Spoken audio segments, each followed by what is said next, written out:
Somos Luis Velázquez y Eduardo Porcarelli. Los invitamos a que nos acompañen todos los viernes a las 9 de la mañana en El Séptimo Laberinto. Un viaje por los confines de nuestro mundo interior y exterior. Ciencia, filosofía y esoterismo por lavisiónradio.net. Información que va contigo. El Séptimo Laberinto. Tenemos un invitado muy especial, Daniel Poreta. Daniel Poreta es arquitecto y profesor de Historia del Diseño en el ISABA Barcelona, doctor y teoría en Historia de la Arquitectura, con una tesis sobre la evolución de la imagen de la ciudad del futuro durante la primera mitad del siglo XX. También trabaja el tema desde el punto de vista de las ciencias sociales, de las utopías, utopía tecnológicas, hasta las distopías del control social. Bueno, tiene una amplia experiencia en el análisis de estos temas y es autor de un libro que se llama Utopías y Distopías, mirada sobre la idea del habitar, y el último libro que se lo publicó la editorial Ciruela, La otra tierra, Marte como utopía. Bienvenido, Daniel, un placer conversar contigo en el día de hoy. Hola, muchas gracias. Muchas gracias por la invitación. Es un placer estar con vosotros y hablar de Marte. Muchas gracias, Daniel. Digamos, ¿dónde surge tu interés en Marte? Antes de hacerte unas preguntas más elaboradas, porque Marte, por supuesto, como tú has abordado el tema en tu libro, donde los seres humanos están reflejando quizás sus miedos y esperanzas Ujú. en un planeta cercano, ¿no? Pero también recuerdo que por un tiempo también en todas esas historias de fantasía, ciencia ficción, etcétera, estaba Venus. Y pareciera que en los últimos años esa carrera de dónde enfocar esas utopías se centró en Marte y no en Venus, hasta el punto que cuando cualquier persona se va a referir a vida extraterrestre, no habla de los venusinos, sino habla de los marcianos. Ujú. Bueno, quiero Claro. primero conocer tu interés en Marte y que nos comentes un poco dónde comienza a desarrollarse esa idea de Marte como utopía. Sí, he llegado de una manera bastante peculiar porque yo soy arquitecto y a pesar de ser arquitecto, decidí hacer mi tesis doctoral en teoría e historia de la arquitectura sobre el tema de las distopías. Las distopías, bueno, si algún oyente no lo supiera, son estos imaginarios generalmente proyectados en el futuro en negativo, ¿no? O sea, películas como Metrópolis, Matrix, libros como 1984 de George Orwell son distopías, ¿no? Son visiones del futuro en negativo. Entonces yo decidí estudiar todas esas ciudades que tenemos en este tipo de literatura, en este género también cinematográfico, para explicar algunos mecanismos de las ciudades contemporáneas. Y entonces estudié este mundo, pero claro, tuve que estudiar también la utopía, porque siempre hay esta dialéctica entre utopías y distopías, ¿no? Entre visiones positivas y negativas del futuro. Haciendo algunos cursos aquí en Barcelona, en el Instituto Humanitats y hablando de ciencia ficción, que es algo que estamos utilizando muy a menudo para hablar de sociedad y para hablar también del futuro. Una profesora, Sara Martín Alegre, me aconsejó de leer un libro de Kim Stanley Robinson, que es parte de una trilogía sobre la historia de la terraformación de Marte. Y la verdad es que yo Marte, todo el mundo este del espacio, los marcianos, a ver, me había interesado como espectador, bueno, como alguien que le gusta el cine, le gusta la ciencia ficción, pero desde el punto de vista del investigativo más teórico, no me había interesado. Pero se me abrió un mundo, porque Marte es realmente uno de estos mitos olvidados del mundo occidental y ha tenido un papel brutal porque ha sido, bueno, os explicaremos un poco mejor, pero ha sido un lugar que por razones históricas ha sido un lugar que han utilizado muchísimos pensadores políticos, escritores y filósofos para imaginar una tierra alternativa, ¿no? En negativo y en positivo, utopías y distopías. Y entonces, claro, empecé a estudiar este subgénero de la ciencia, del mundo de las utopías y también de la ciencia ficción, que es Marte. Eh, realmente un honor, me interesa mucho este tema. Oye, muchas gracias por estar con nosotros. Y A vosotros.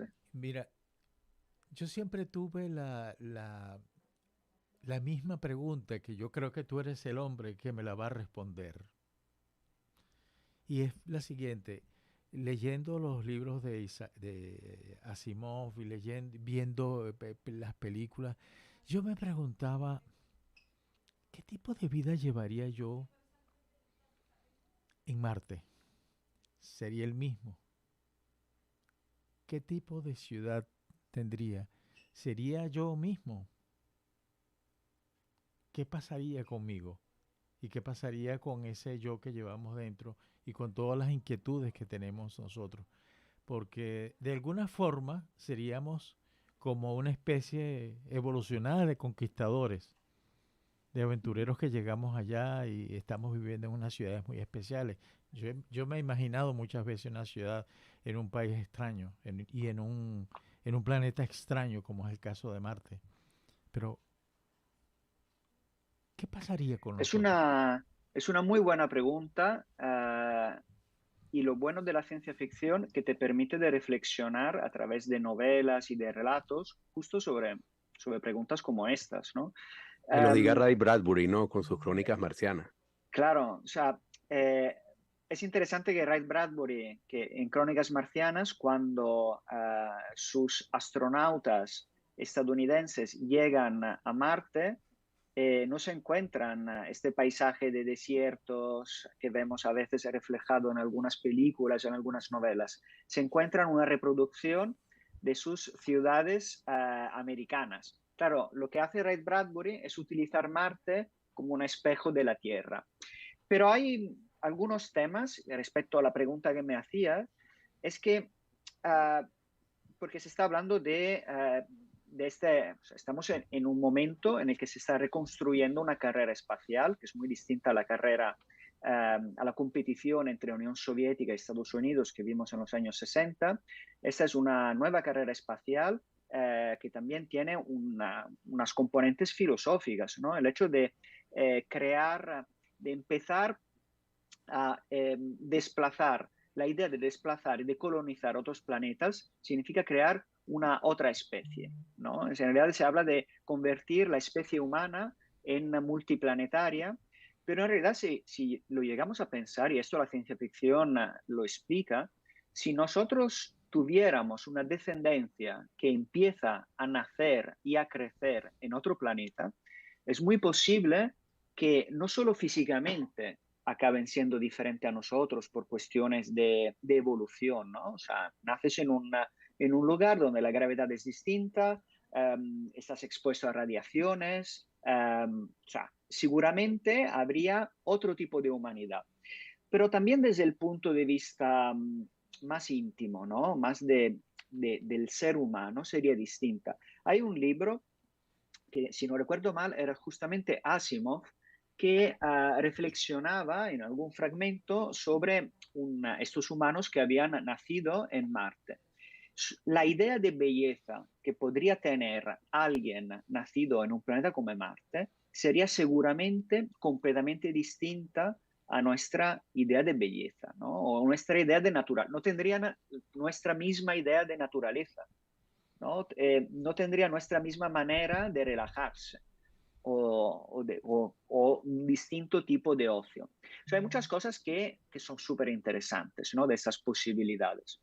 Después, si queremos ser más realistas, yo creo que lo más probable es que esta posibilidad de colonización sea muy, muy lejana, pero en cambio sí que puede haber una exploración y se pueda a corto plazo o a medio plazo establecer una colonia o una base humana, pero dependiendo de cómo evolucione la cosa también desde el punto de vista económico, es muy probable que estas personas vivan en situaciones muy inhóspitas, ¿no? Porque Marte no es un lugar muy habitable y vivir bajo el suelo en lugares muy reducidos, 5 o 6 metros cuadrados, igual pasar 2 años estudiando, haciendo investigación científica, después volviendo a la Tierra. No es un lugar que yo creo, siendo realistas, que podemos pensar que sea un lugar deseable o una Daniel, alternativa a la Tierra. Daniela, yo quiero que nos comentes sobre el tema de la evolución de las sociedades y la imaginación, ¿no? Me pongo a pensar, y tú haces en tu libro una crónica de cómo se ha desarrollado esta utopía sobre Marte, y recordabas todo el papel que jugó Giovanni Schiaparelli y también Percival Lowell en la Sí, evolución o en la alimentación de este mito, de esta utopía. Pero pienso que muchos años atrás las sociedades eran como más imaginativas, quizás tenían menos información. Cuando surgió todo este tema de los canales, pues de los canales en Marte, la imaginación voló. Bueno, se imaginaban que eran hechos por los habitantes de Marte, por los sí, marcianos, y eso voló la imaginación después hacia esa novela de la Guerra de Otros Mundos de H.G. Wells, y todo el asunto del programa de radio que llevó a una locura de masas cuando se estaban imaginando que estaba ocurriendo una invasión en vivo. Pero va pasando el tiempo, y mientras vamos obteniendo más información de Marte, encontramos que, bueno, esos canales no eran tales, no había esa vida que se esperaba. Quizás remotamente pueda encontrarse una forma de vida muy básica, biológica, pero que no es un indicativo de una vida inteligente ni de lejos. Aunque hay otras voces que sí se han atrevido a decir que Marte es lo que pudiera ocurrirle a la Tierra si no tenemos cuidado con ella. Pero entonces siento que la ciencia nos ha limitado un poco esa imaginación con la información, pero yo quiero que tú nos hables de eso desde el punto de vista de un escritor y un investigador de las ciencias sociales, no tanto la visión científica. sí, sí. Que además la visión científica es la que yo conozco menos y menos me interesa. Um, para mí es un mundo muy fascinante eso de la historia también, de cómo hemos imaginado que todo el sistema solar fuera habitado. Hasta por lo menos la época victoriana, al final del siglo XIX, se piensa que todos los planetas están habitados. También la Luna se piensa que está habitada, ¿no? Habitada por los selenitas. Y entonces hay muchísimas historias, también con espléndidas ilustraciones de estos mundos exóticos, fantásticos, y de esos viajes maravillosos que hacen algunos exploradores para visitar Venus, para visitar la Luna. Sí. Cuando nace el mito de Marte, estamos durante la Revolución Industrial. Entonces hay otro tipo de acercamiento a estos viajes más científico. Comentabas el tema de los canales, que yo creo es el principio de todo. Lo contaré brevemente, pero de ahí nace todo, ¿no? Giovanni Virginio Schiaparelli era un astrónomo italiano, una persona muy respetada en su contexto científico, era el director del observatorio de Brera en Milán, y en el 1877 estaba haciendo una serie de observaciones del planeta con su telescopio. En aquella época no existía todavía la fotografía astronómica, y entonces cuando tú estudiabas un astro o cuando tú estudiabas los planetas, no tenías la posibilidad de probar lo que veías. Y entonces, en general, tenías que fiarte de lo que te contaba el astrónomo, que además muchas veces se pasaba horas y horas estudiando un planeta. Y además tenían que aprovechar algunos momentos. Sabéis que Marte y la Tierra están en continuo movimiento en el sistema solar, y entonces cada 26 meses hay un fenómeno que se llama la oposición, en el que Marte y la Tierra están alineados en el mismo lado respecto al Sol y están a una distancia mínima. Entonces, en 1877, Schiaparelli, aprovechando esta posición, empezó a estudiar Marte. Y cuando miró Marte, le pareció que toda la superficie del planeta estaba cubierta por una trama de líneas que él llamó canali, que en italiano puede significar varias cosas, pero en inglés se puede traducir de dos maneras. Se puede traducir con canals, que significaría canal artificial, o con channel, que podría significar canal natural. se tradujo con canals y entonces se desató la locura.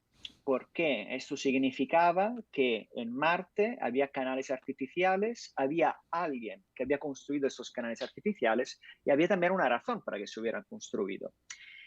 Además, tenían que ser construcciones megaestructuras, porque si nosotros podíamos desde la Tierra reconocerla, seguramente tenían que ser construcciones gigantescas. Entonces, en general, Schiaparelli fue siempre muy riguroso y excepto una vez en un artículo, nunca se puso a hacer suposiciones sobre la vida en Marte, pero realmente fue Percival Lowell, otro astrónomo, esta vez un norteamericano, un astrónomo aficionado, él se ocupaba de otras cosas, rico de familia, que decidió dedicar prácticamente su vida y parte de su fortuna al estudio de Marte, creando un observatorio en Arizona, en un lugar que se llama Mars Hill, en el observatorio de Flagstaff, y empezando a desarrollar esta teoría y difundiendo esta teoría de la vida en Marte. Todo el mito de Marte nace de esta idea de Percival Lowell y de esta construcción, de esta idea que Marte es un planeta más antiguo de la Tierra, está habitado, probablemente está muriendo y por esto se está desertificando y por esto los marcianos están construyendo estos canales que lo que nosotros vemos en realidad es la proyección de la vegetación alrededor de esos canales, ¿no? Son canales que sacan el agua, recogen el agua desde los polos y la distribuyen en el planeta. Y además, siendo un planeta más antiguo, significa que también estos marcianos son una versión evolucionada de nosotros, ¿no? Son una civilización tecnológicamente mucho más avanzada. Entonces, muchos pensadores, muchos escritores empiezan a pensar que si estos marcianos quizá sean nuestro futuro. Evidentemente, un militante comunista o socialista imagina que los marcianos son socialistas, porque evidentemente un planeta evolucionado no puede que ser socialista, y así muchísimos otros imaginan también visiones negativas. Hablabas de La Guerra de los Mundos. La Guerra de los Mundos es una novela, aparte, maravillosa. Yo cuando la leí disfruté mucho, sobre todo pensando que estuvo pensada para que la leyera un hombre del siglo XIX, o sea, un hombre que en las calles tenía carros con caballos. Entonces, esta idea de los trípodes alienígenas que van arrasando la Gran Bretaña siempre me pareció muy impactante. Pero La Guerra de los Mundos, hay algo del que poco se habla, es que es una novela política. Wells la escribió pensando en el colonialismo. Voy a hacer probar al lector inglés qué significa que una civilización más avanzada te ataque, ¿vale? Intente conquistarte. Entonces su idea era hablar de lo que estaban haciendo los países imperialistas con todas sus colonias y de esta manera, claro, se traslada. Y esta idea política de utilizar estas novelas para reflexionar sobre nuestro presente es una línea súper interesante que la podemos ver en toda la historia de Marte. De hecho, la podemos ver también en las novelas que están ambientadas en Marte o en las películas hoy en día, o hasta a mí hay un juego de mesa que me parece siempre muy divertido, se llama Terraforming Mars, es un juego de esos de estrategia que está hablando de una futura terraformación de Marte y los protagonistas son multinacionales, corporaciones en guerra entre ellas para hacerse con los recursos de Marte. Es un juego, pero también es el reflejo, ¿no? de cómo se está pensando el futuro de este planeta. Daniel, ahí, fíjate, tú coordinaste y preparaste un tremendo seminario hace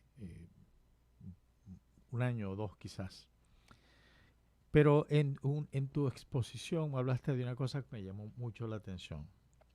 Es la antitierra. muy interesante. ¿A qué te referías a eso? Porque llevas también tu explicación al tema de la Guerra Fría. Después de la Guerra Fría, de eso que nos causó algunos problemas, pues no podemos decir que el mundo vivía antes en paz y no podemos decir que hoy vivimos en el mundo deseado con tranquilidad, con armonía, con la desaparición de la desigualdad. Pero me cuesta decir vivimos, somos de la antitierra. Es que Martes significa esa antitierra. Uno, dos,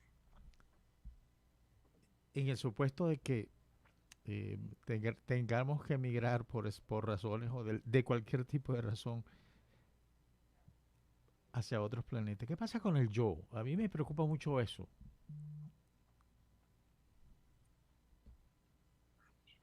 Vale, es una buena pregunta. Lo que os comentaba antes de Ray Bradbury lo explicó muy bien porque en una entrevista después de haber publicado Crónicas Marcianas, en la que le preguntaban por el libro, dijo que para él Marte, dice, nosotros vamos allá, vamos a Marte o pensamos en Marte pensando que vamos a encontrar, lo podemos leer como si fuera el cristal de una vidente que nos explique nuestro futuro. En realidad lo que vamos a ver en Marte es nuestro reflejo. Si nosotros miramos y leemos novelas sobre Marte y películas, vemos reflejados a nosotros mismos. Eh, Respecto a la guerra, por ejemplo, hay una película que descubrí mientras hacía estas investigaciones, una película de 1917, una película danesa que se llama Himmelskibet. Es una película que se encuentra fácilmente en Internet y claro, estaban durante la Primera Guerra Mundial y es una película desde el punto de vista visual muy interesante. Es la historia de una tripulación que viaja a Marte y descubre una civilización humana, son humanos, se reconocen como humanos, pero son totalmente pacifistas. Y entonces, claro, o sea, Marte es la otra Tierra porque también es el lugar que podría ser la Tierra. Eh, Pacifista, vegetariano. Alexander Bogdanov, escribe una novela que se llama Estrella Roja de 1905. Él es un personaje muy interesante del círculo de Lenin, de los bolcheviques, y de una manera parecida a M. Esquivet, él se imagina también este viaje a Marte de un terrícola, eh, como un viaje de descubrimiento de lo que podría ser el planeta Tierra un día en el que haya triunfado la revolución. Y entonces, claro, estamos en 1905, entonces, bueno, creo 1907, entonces se imagina un mundo industrial, pacífico, porque ya no hay explotación entre los humanos. O sea, hay muchísimas utopías, sobre todo a partir de los años 20, de los años 30, que están construidas sobre Marte.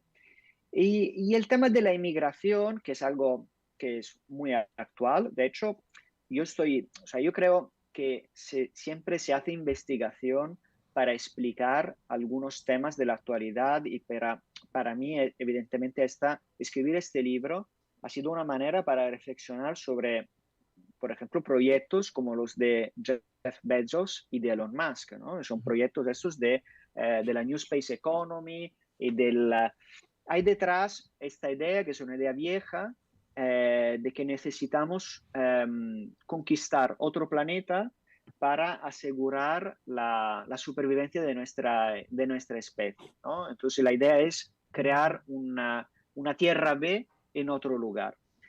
Desde el punto de vista científico, a pesar de que haya teorías alrededor de eso, alrededor de la terraformación, ¿no? Serían estos procesos para convertir Marte en un planeta no habitable, pero menos inhóspito, se podría discutir.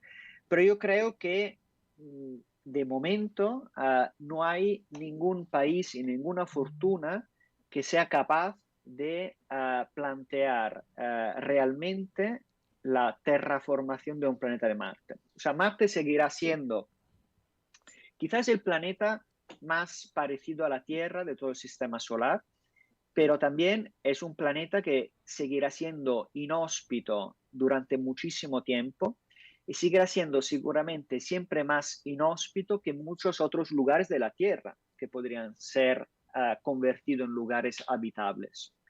A mí me parece que esos proyectos, ¿no?, de llevar la vida en el espacio son más bien, esconden, ¿no?, son relatos en el que alguien se está presentando como el salvador de la humanidad, ¿no?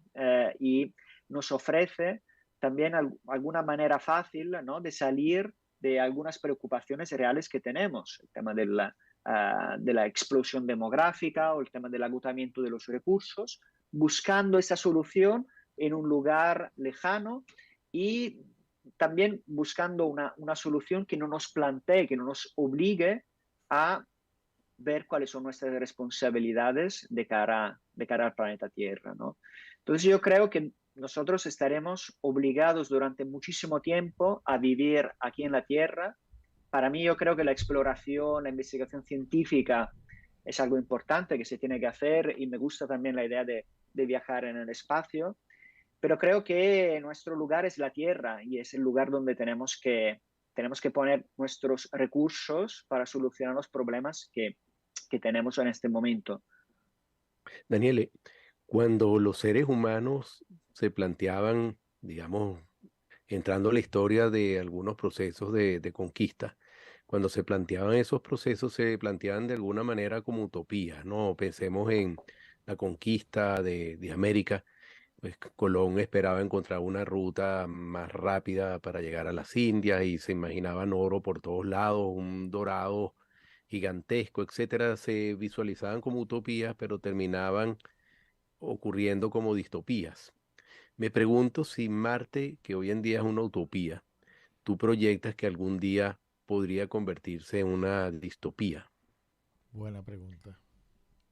Es una buena pregunta. Yo creo que, ya veis, la idea en el que alguien está planteando la colonización de Marte es una idea que yo no puedo que asociar a la violencia, ¿no? Elon Musk, que a veces hace alguna butada, alguna salida en Twitter, así proponía bombardear con armas nucleares el planeta para aumentar la temperatura. Hay un tema y esto he llegado a reflexionar sobre este tema es realmente gracias a la ciencia ficción, y es el hecho de que quizá al llegar a estos planetas encontremos vida, pero que no seamos capaces de reconocerla. Esa es una Ujú. posibilidad. Nosotros como especie humana estamos acostumbrados a reconocer como vida lo que a nosotros se nos parece. Y estamos acostumbrados a reconocer como vida inteligente algo con el que nosotros podemos comunicar y todo lo demás.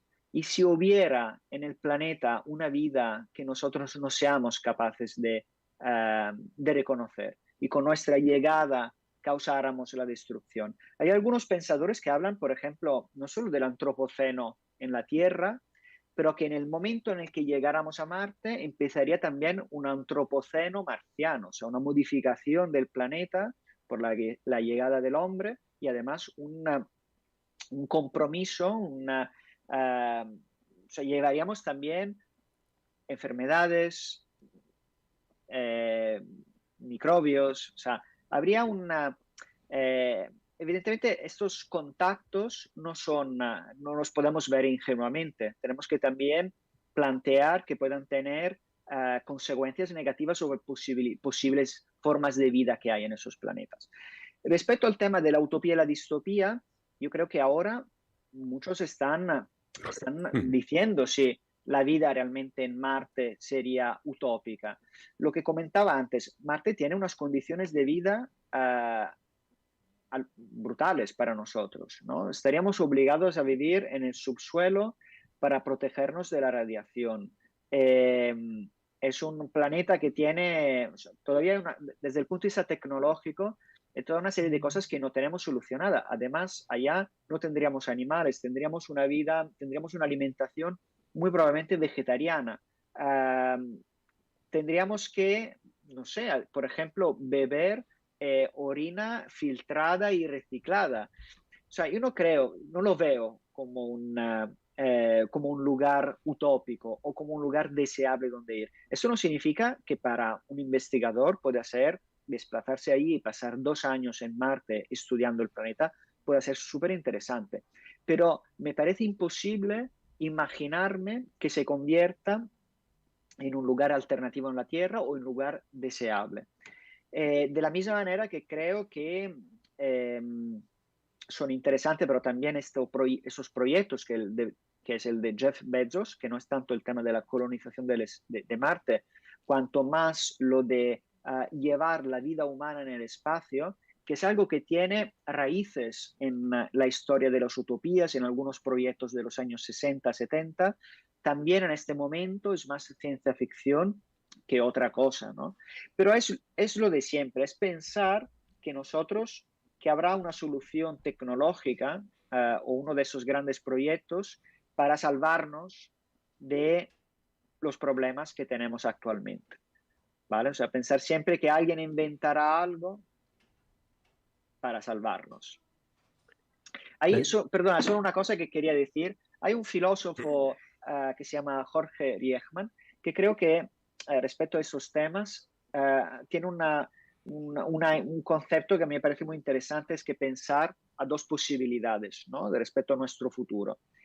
Aceptar que el planeta Tierra tiene unos límites de crecimiento y entonces concentrarse en el planeta y convertirte en un jardinero en la Tierra, o la alternativa, la de ser un minero en Marte, ¿no? Pensar que es verdad, tenemos unos límites y entonces tenemos que buscar otros límites, ¿no? Tenemos que salir de la Tierra para ir a buscar recursos para explotar en otro planeta, ¿no? Ser mineros en Marte.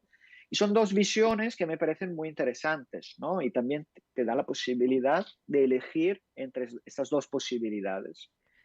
Tomando en cuenta tu amplia experiencia como arquitecto, historiador de la arquitectura, etcétera, hace más de 45 años fue que llegó a la Tierra la primera imagen de Marte. Entiendo que fue enviada por la sonda Viking 1 en 1976. Esa primera imagen un poco impactante porque espectacular, la comunidad científica enloqueció. Me acuerdo que estaba ahí presente inclusive también el famoso, reputado científico Carl Sagan, con el que todos crecimos con la serie Cosmos. Y esa primera imagen impactante para la comunidad científica, wow, una imagen real, pero también desde el punto de vista estético, filosófico, sociológico, un poco decepcionante porque lo que encontraste en esa imagen es una roca y un paisaje muy árido, ¿no? Que choca con toda esa imaginación que voló a lo largo de los años desarrollando unas ambientaciones, unas escenografías en películas, unos dibujos artísticos espectaculares. Yo quiero que al regreso de la pausa comercial tú nos hables sobre esa parte estética de diseño, de arquitectura, sobre el planeta Marte versus lo que realmente hay allí, cómo nos influye a nosotros como seres humanos. Yo te voy a dejar otra que tiene que ver con lo siguiente, porque tú en el segmento anterior hablaste de algo que me trajo el libro, me trajo a la mente el libro, tuve la imagen del libro Dunas, que me imagino que tú lo debes haber leído. Yo sé que Eduardo lo leyó, y la película además. La última versión muy buena. Muy buena, excelente, excelente. No tanto la de Jodorowsky, sino la última me gustó mucho. Sí. Entonces, como que me llevaste a esa imagen. La vi, ¿no? Y tiene que ver con que nosotros sabemos que existe Marte, el planeta rojo. Ahora, la Tierra no podrá ser Marte también. Ese Marte. Vale, empiezo contestando a lo que comentaba Eduardo antes, ¿no? A mí, o sea, antes del Viking, de las primeras imágenes del Viking, creo 10 años antes, llegaron otras imágenes que eran de las sondas Mariner en los años 60. ¿Verdad? Cierto. Y leyendo lo que contaban en aquel momento, es verdad que en aquella época ya sabían que no había canales en Marte, pero quedaba la duda. Y me parece muy, no sé, casi conmovedor la idea que tantos científicos, en realidad, a pesar de que sepan que en esos planetas es muy poco probable que se encuentre vida, pero eso es lo que están buscando. Y estas personas, recuerdo haber leído que la primera imagen de Marte tardó 8 horas en cargarse en la Tierra. Y como tenían prisa, estaban allá pegando en un papel en el muro todo esto, como estos píxeles que le iban llegando para ver qué aparecía. Y entonces lo que apareció no fue evidentemente este lugar fantástico que se habían imaginado, que habían descrito muchos, pero era una superficie muy parecida a la de la Luna, ¿no? Con cráteres, con un desierto muerto. Y esa fue la gran decepción, a pesar de que esta polémica entre canalistas y anticanalistas se había prácticamente acabado en los años 60. Nadie pensaba que hubiera canales. Desde el punto de vista estético, estos paisajes de Marte tienen mucho que ver con, al principio, con esta idea de Percival Lowell, que estudiaba Marte desde el Arizona, y nosotros pensamos en Arizona para las películas del oeste, y ahora no tengo tiempo, pero tengo material y tengo comparaciones entre algunas de esas novelas, algunos de esos paisajes marcianos con las películas del oeste, con películas de John Ford, y podemos ver una correspondencia, ¿vale? Visual entre esos paisajes desérticos, el astronauta solo y el vaquero solo. Porque en gran parte esta fue la proyección de un deseo y de buscar un lugar donde se pudiera actualizar el mito de la frontera norteamericana en un momento en el que la frontera se había cerrado. Cuando aparecen esos canales de Schiaparelli de Marte y la idea de este lugar en la Tierra, prácticamente todo se estaba explorando. Ya se estaban agotando las posibilidades de las grandes aventuras del pasado, ¿no? Pensar de encontrar especies exóticas, así. Entonces Marte podía ser casi una prolongación de esta vida fantástica que había habido en la Tierra durante mucho tiempo. Hay una historia respecto al tema del paisaje que a mí me fascina mucho, que es una investigación que hizo un psicólogo suizo que se llamaba Theodore Flournoy sobre una medium, Ellen Smith, una medium muy famosa en aquella época, una medium famosa y además muy buena, una que era vidente, también hablaba con los espíritus y también hacía bailar una mesita y tenía una relación con María Antonieta, con varias personas. Entonces hubo un periodo en el que esta medium empezó a conectar con un marciano que se llama Astané, y esta medium era también pintora. Entonces, en los momentos en el que no estaba en trance, pintaba estos paisajes marcianos, y si buscáis en internet Ellen Smith Marte, encontraréis todas esas pinturas, ¿no? Muy exóticas, parecen a la India, de estos lugares exóticos de Marte, ¿no? Que siempre me ha parecido súper interesante quizás es la cosa que más me ha gustado de toda esta investigación. También porque Ellen Smith de repente empezó también a hablar marciano. Entonces nos han dejado también unos escritos con todo el alfabeto marciano y esta lengua imaginaria, ¿no? que Theodore Flournoy, este psicólogo, estudiaba. Y siempre me ha parecido muy fascinante. Respecto al hecho de que Marte podría ser el futuro de la Tierra, desgraciadamente hay también en alguna de esas novelas la idea de que esta civilización tecnológicamente avanzada que está construyendo estos canales es el reflejo de la Tierra, en el sentido que también la Tierra se desertificará y también nosotros lucharemos para nuestra supervivencia. Casi hay una anticipación del tema del cambio climático o el tema de la posible esterilidad futura de la Tierra. Y también en esto hay una lectura, ¿no? En parte de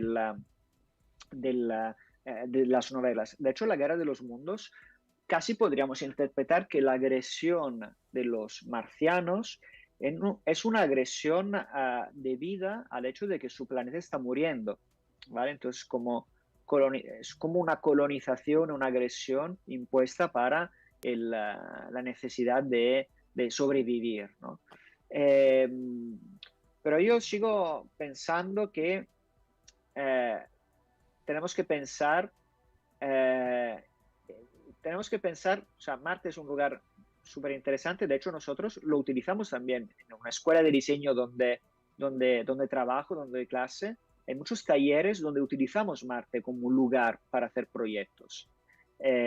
Porque es un contexto que nos da muchas posibilidades.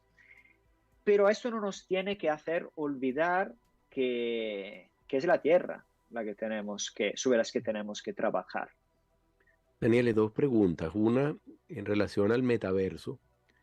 Yo entiendo que desde ya los arquitectos, diseñadores están muy activos en todo el trabajo de diseño de escenarios donde puedan desarrollarse actividades en el metaverso, complejos habitacionales, de todo tipo, paisajes. Marte, ¿tú tienes entendido que esté allí también metido como lugar en el metaverso? Y adicionalmente, ¿por qué razón? No sé si tú lo has indagado, en algún momento determinado Marte le ganó la carrera a Venus en ese imaginario colectivo. Bueno, lo del metaverso no están tan relacionadas porque, claro, el metaverso te da posibilidades infinitas, ¿no? Te da la posibilidad no solo de vivir en Marte, pero de vivir en cualquier otro lugar, pero hasta de reproducir eh, tu vida mejorada.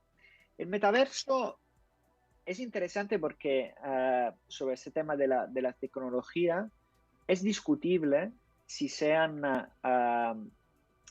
innovaciones tecnológicas positivas o negativas. No es exactamente el metaverso, pero yo creo que hay algo que nos permite pensarlo.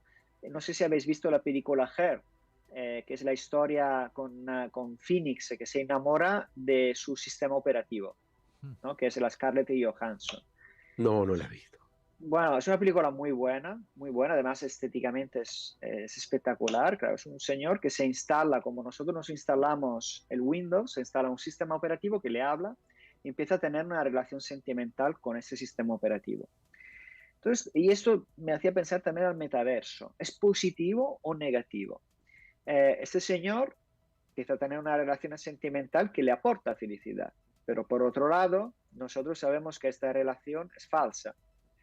¿De qué manera lo podemos interpretar eso? ¿Es como algo positivo o como algo negativo? O sea, hay debate en estas cosas. Después, la otra pregunta es que me hacías, ¿por qué Marte?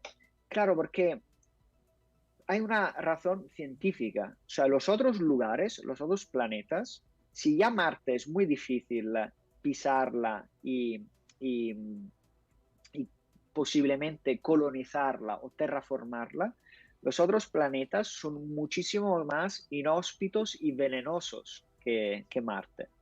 Y después hay evidentemente el tema de este mito empezado por Schiaparelli, el mito de los canales, que yo creo que está detrás también de la razón para que personas como Elon Musk lo han escogido como objetivo simbólico, ¿no? O sea, detrás de estos planes de explotación de la carrera espacial que tienen que ver con el tema de las telecomunicaciones, con el tema también del turismo espacial o también de las comunicaciones a través de esos nanosatélites, de ese Internet del espacio, pero es mucho más bonito decir que mi objetivo es colonizar el planeta Marte y realmente hacer todos esos sueños realidad. Interesante, Daniel, interesante lo que nos estás diciendo. Pero fíjate tú que yo sigo pensando en la Tierra. eh, por muchas razones, y una de las primeras es que eh, llegar hasta allá no es fácil.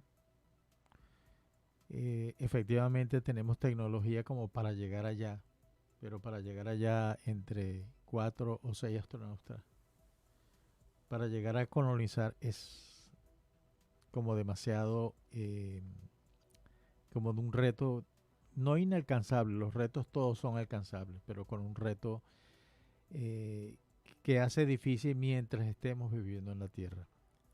¿Cómo llegaremos allá en todo caso? ¿Cómo percibes tú que el ser humano en grandes masas pueda llegar allá y colonizar y construir un hábitat más o menos aceptable? Yo hace unos 2 meses estuve conversando con un gran consultor económico que lo tenía en diálogo internacional y hablando sobre China. Y entonces una de las cosas que él me dijo, mira, creo que hay países que nos van a obligar a buscar otros planetas para vivir. Y uno de esos países va a ser China. Ellos no terminan de reproducirse y va a llegar un momento que no está tan lejano de que van a tener tanta población que van a necesitar algo un poco más deshabitado que la Tierra. Yo creo que es verdad que se está hablando, se está relacionando Marte con el tema del boom demográfico y con esta perspectiva de un futuro en el que seremos 10.000 millones de habitantes en la Tierra. Pero hay que reconocer que en este momento tecnológicamente no podemos pensar de establecer una colonia en Marte porque hay un montón de retos, de peligros que no hemos solucionado. El tema del oxígeno. Pensad solo hacer viajar una tripulación a Marte significa hacerlos viajar durante 2 años en el espacio con toda una serie de necesidades de alimentación y también de oxígeno que en este momento no se han solucionado. Yo creo que lo más probable, siendo realistas y dejando de lado nuestros deseos o nuestro acercamiento romántico al tema del espacio, lo más probable es que nosotros veamos la llegada del hombre en Marte, pero que durante mucho tiempo haya quizá una base de investigación con un pequeño grupo de científicos, un poco como tenemos en la Antártida, en otros lugares de la Tierra, pero en cambio veo mucho más probable que la vida en el espacio se desarrolle en la Luna a corto plazo. ¿Por qué? Porque la Luna es nuestra lanzadera en el espacio. O sea, hay planes de construir bases en la Luna porque de esta manera podríamos utilizar los recursos de la Luna también para fabricar cohetes, fabricar naves espaciales y de esta manera utilizarlo como una especie de puerto. Porque el gran problema que representa la Tierra para la exploración espacial, que cada vez que tienes que abandonarlas, tienes que vencer la gravedad de la Tierra. Y esto cuesta muchísimo combustible, muchísimos recursos. Y en cambio, si se trata de explorar el espacio, sería muchísimo más sencillo hacerlo ya directamente construyendo y viviendo en el espacio, viviendo, por ejemplo, La Luna. en la órbita o en la Luna.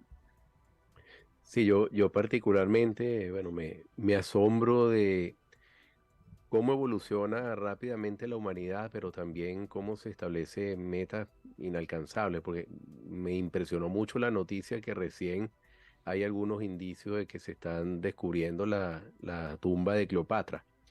Entonces, pasaron tantos años para descubrir la tumba de Cleopatra y nosotros ya estamos pensando en Marte, ¿no? Pero te queremos agradecer mucho, Daniela. Esta conversación ha sido extremadamente interesante, sobre todo para nosotros que somos apasionados de estos temas del espacio y de la ciencia y la ciencia ficción. Muy agradecido por tu presencia en el programa, por tu libro que creo que si tengo suerte me llega hoy, lo podré leer hoy. Y bueno, te esperamos en una próxima oportunidad. Muchas gracias, Luis. Muchas No, gracias a gracias, ti. Mayerlin. Gracias a vosotros, ha sido un placer. Me encanta esta idea que a través de la tecnología podamos hablar a esas grandes distancias. Magnífico, eso es parte de este sueño. Así es. Excelente conversación, Daniel. Excelente. Gracias. Gracias, los esperamos la próxima semana en el Séptimo Laberinto por La Visión Radio. Muchas gracias.